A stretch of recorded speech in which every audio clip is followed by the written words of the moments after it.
Hi ಎಲ್ಲರಿಗೂ ನಮಸ್ಕಾರ. ಇವತ್ತು ನಾನು ಏನು ಹೇಳಲು ಬಯಸಿದ್ದೇನೆಂದರೆ, ನಮ್ಮ ಸಂಗೀತ ಅವರ ಸ್ಟೋರಿ ಎಲ್ಲರೂ ನೋಡಿರುತ್ತೀರಾ?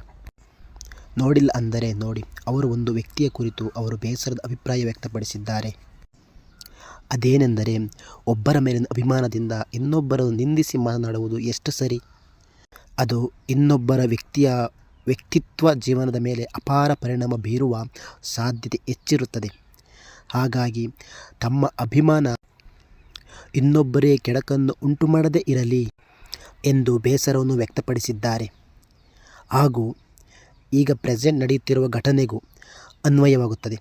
ಅದೇನೆಂದರೆ, ಕೆಲವರ ಅಭಿಮಾನದಿಂದ ಬಿಗ್ ಬಾಸ್ 11ರ ಮೋಕ್ಷಿತಾ ಎಂಬುವರ ಮೇಲೆ ಪರಿಣಾಮ ಬೀರುತ್ತಿರುವುದನ್ನು ನಾವು ನೋಡಬಹುದಾಗಿದೆ.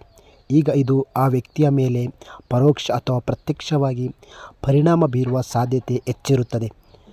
ಹಾಗಾಗಿ ಅಭಿಮಾನ ಒಬ್ಬರ ಮೇಲೆ ಇರಲಿ, ಆದರೆ ದ್ವೇಷ ಮಾಡದೇ ಇರಿ ಎಂದು ಹೇಳಿ ನಿಮ್ಮ ಅಭಿಮಾನ ಅಂಧ ಅಭಿಮಾನ ಆಗಲು ಬಿಡದೆ ನಿಷ್ಕಲ್ಮಶ ಅಭಿಮಾನವನ್ನು ಹೊಂದಿ ಎಂದು ಈ ವಿಡಿಯೋದಲ್ಲಿ ನಾನು ಹೇಳಲು ಇಚ್ಛಿಸುತ್ತೇನೆ. ಓಕೆ, ಥ್ಯಾಂಕ್ಸ್, ಬಾಯ್.